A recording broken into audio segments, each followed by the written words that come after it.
I wouldn't at all be surprised to see silver at 50 or 60 by next year, whatever happens in the relatively short term. And as far as I'm concerned, $150 this decade is a piece of cake. This week's specials with Miles Franklin Precious Metal Investments. 2022 Silver Eagles for $8.45 over spot. 2022 Silver Krugerrands for $3.79 over spot. $20 extra fine gold Liberty coins for 1 ounce spot plus $1.39. $20 gold St. Gaudens coins, almost uncirculated for 1 ounce spot plus $1.49, and brilliant uncirculated for 1 ounce spot plus $1.69. Call us at 1-888-81-LIBERTY. That's 1-888-815-4237.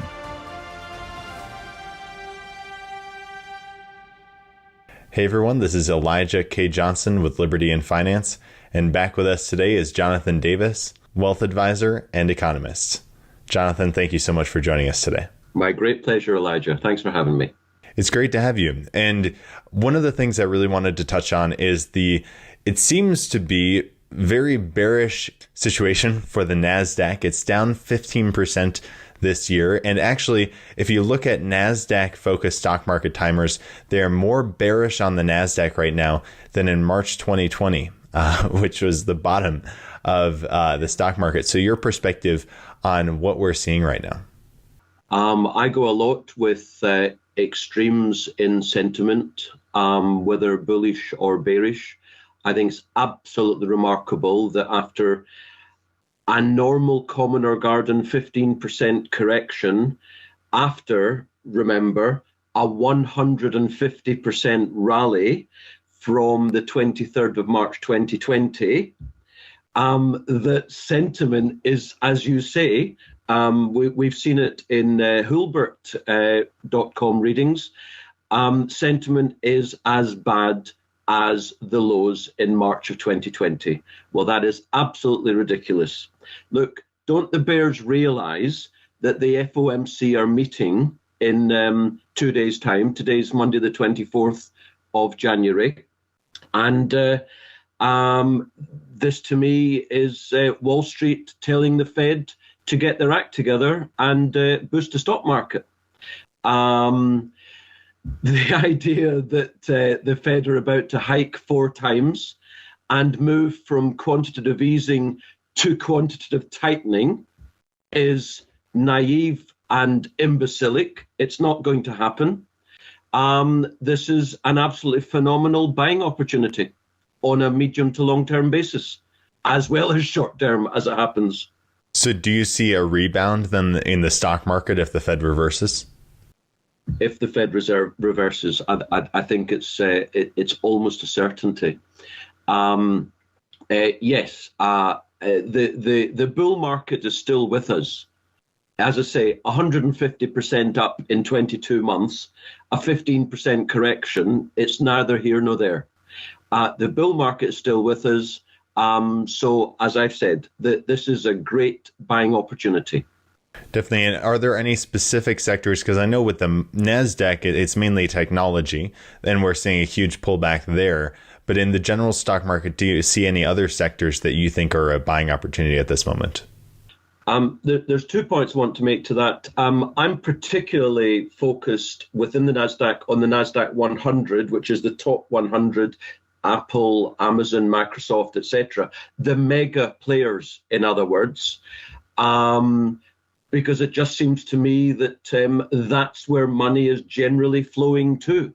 And I'm not seeing any particular change in that. Of course, when we see a correction, we always get concerned. Who doesn't? It's an emotional world.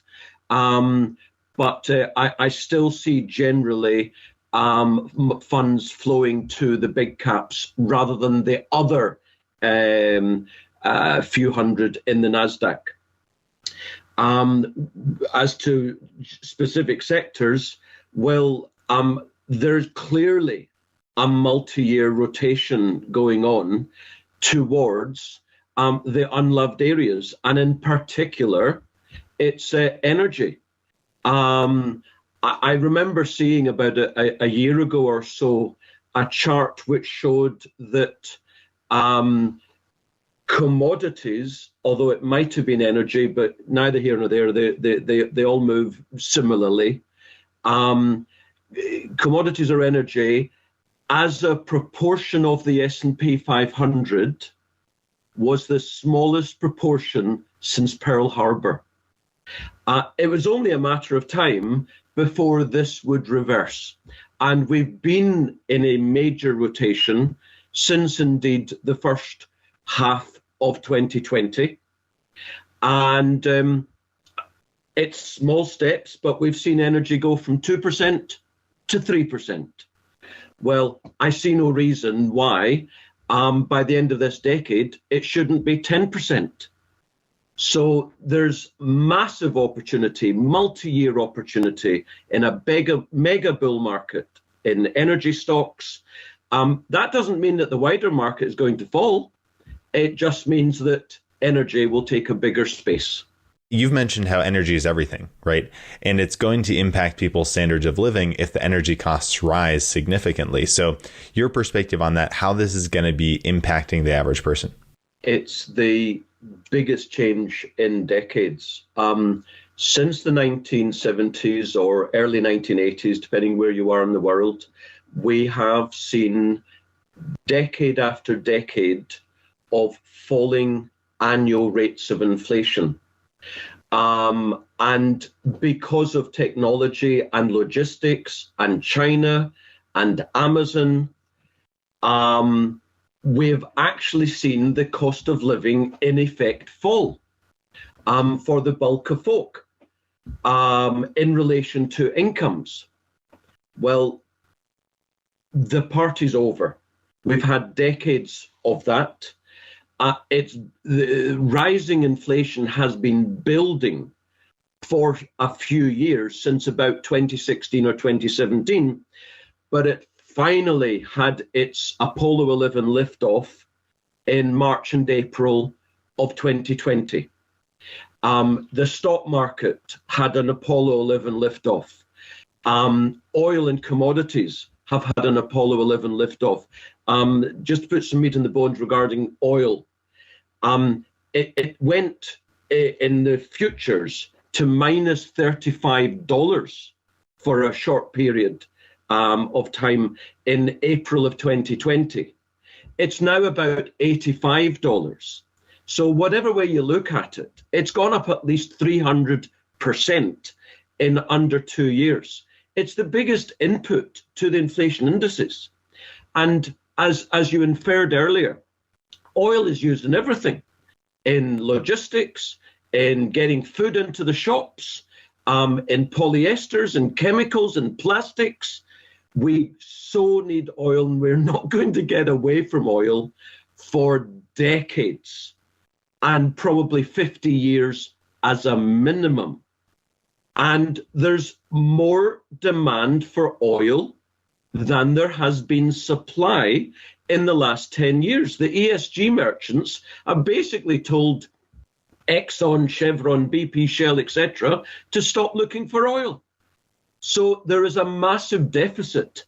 And as the world comes out of the COVID nonsense, and particularly airlines and holidays and business travel get going again, you will see another Apollo 11 in the price of oil. I think it's highly likely we're going to see another 15% this year. That will take us, of course, to triple-digit oil. It has a bigger effect on folk, I believe, in America than here in the UK, because at the pump, so much of our diesel or petrol, or as you call it, gas, is tax. You have far less tax on the price at the pump, so any change in the price of oil goes directly to the price at the pump, less so here.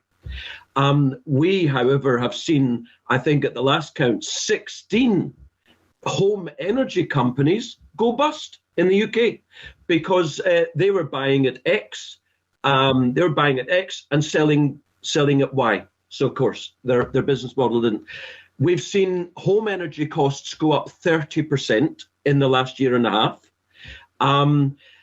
We're going to see, I believe we're going to see food shortages. Why? Oil again and ammonia, very important for fertilizers and getting food into the shops. Fertilizers, if the farmers are paying so much more for their fertilizer, then either they charge more or they stop doing business. And it seems to me, unfortunately, we're actually going to see food shortages. And incidentally, if you have pets, food shortages for them as well. So don't forget the pets. I'm not saying this facetiously. Actually in the stores. Remarkable in the 21st century. And largely, unfortunately, due to bureaucrat and politicians' policies. So it's going to hit the, as we say in England, the Mr. and Mrs. Miggins, the man and woman in the street. For decades, they've seen, in essence, cost of living get more and more reasonable. We're now going to see an era, a generation of rising costs of living. We're going straight back to the 1970s, and it's going to see actual poverty in the West that we haven't seen in many decades. I feel like, the last time we had you on, you were talking about inflations for decades, and you do bring in the case of energy and energy prices rising and explain how this really impacts everything else that people buy. This makes so much sense why this is not, as the Fed had been saying, a transitory issue.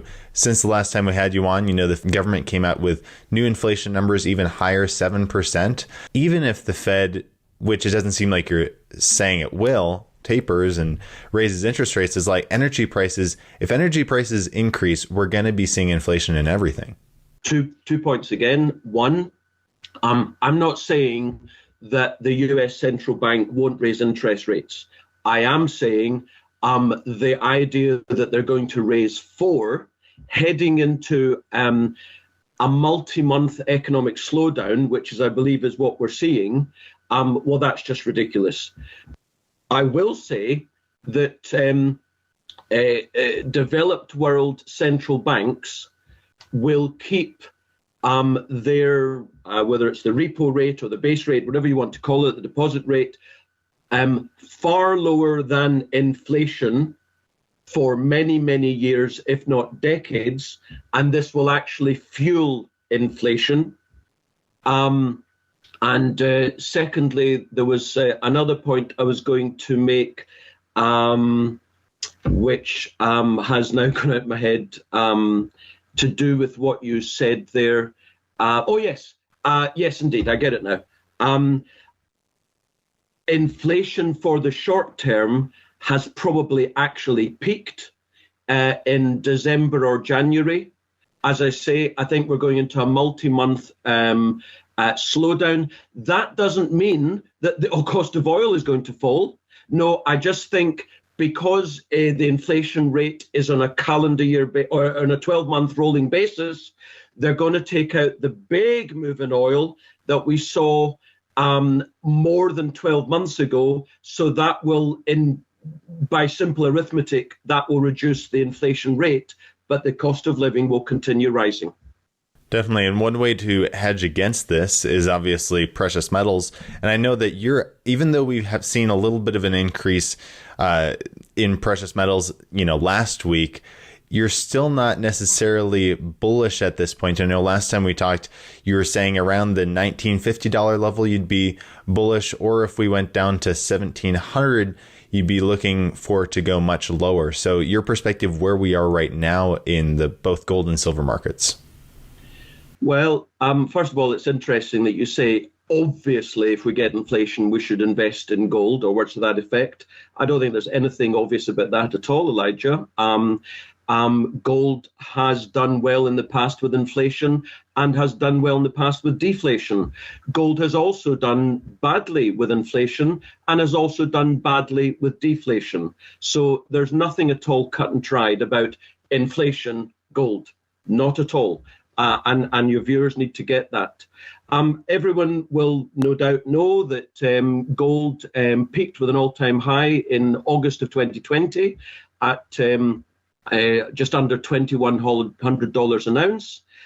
And if anyone looks at the chart, they will see that there has been a huge support to the price, just under $1,700 in the last year and a half or so.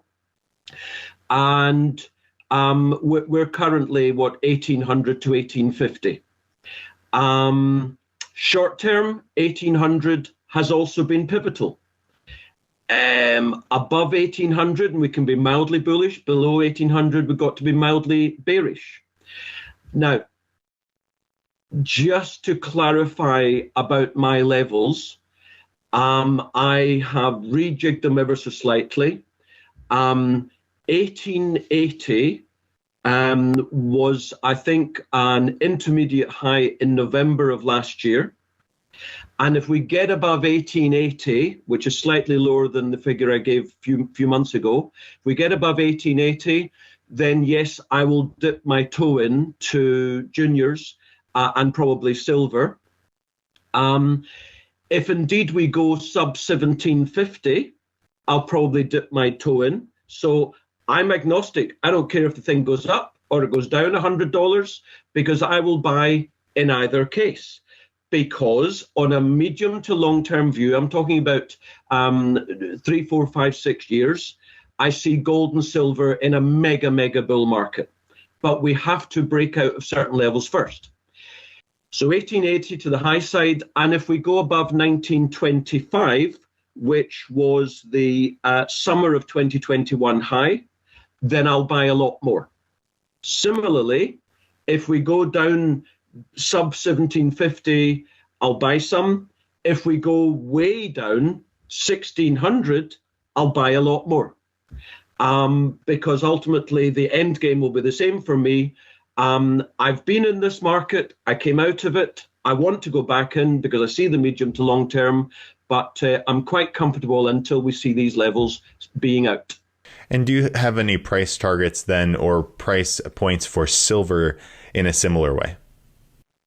What I say to my clients is whatever gold does, silver and juniors are going to do a multiple, say 2 or 3 times. So at 1700, if we get there, I would expect silver to be under 19. And that will be a beautiful buy on a medium to long-term view. If gold goes down to 1600, well, silver will go through the floor, won't it? And that will be another beautiful buy. On a medium-term view, I expect to see gold at 5,000 to 10,000 this decade. Now, silver is today, rough numbers, between $20 and $25 an ounce.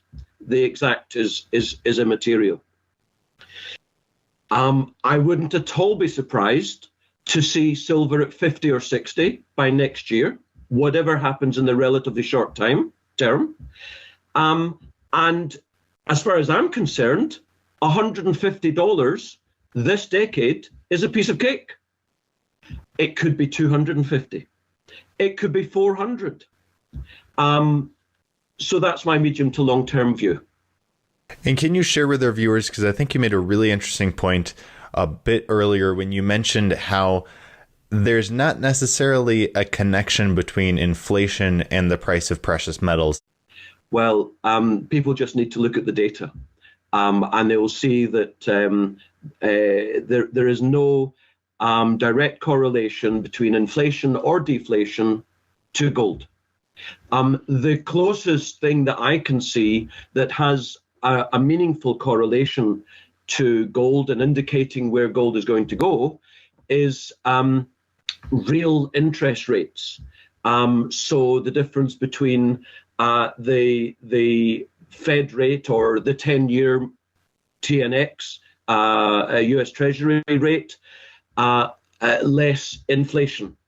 And the deeper negative that goes, normally that's bullish gold. And the deeper positive real rates go, normally that's bearish gold. Now, of course, we have deeply negative real rates right now, and gold isn't really doing anything. It's hung around 1800, 1850 for several months. So who knows what else is going on in the market?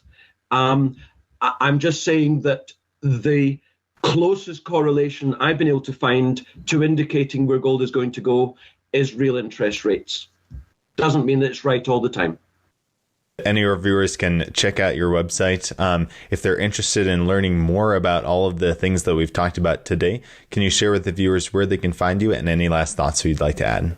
On Twitter, I'm at Jonathan Davis, where the O is a 0. My website is jonathandaviswm.com. I would say that just put a little bit of meat on the bones about interest rates, that we had falling interest rates for decades, and then the 10-year was basically flat for a decade. And it seems to me that whatever inflation does, long-term rates are going to be largely flat for a long, long time, many, many years. Perhaps they'll move between 1% and 4%, something like that, even if inflation was to go into double digits, because in financial repression, this is one of the modus operandus in order to get inflation. Is there anything else I want to point out? Just on the point of oil, the all-time high was 150 or so in 2008. I think it'll be a piece of cake. We'll take that out in the next few years. I think $200 is likely. It could be a lot more than that. So get invested in energy or tighten your belts. Fantastic. Jonathan, once again, thank you so much for your time, and God bless.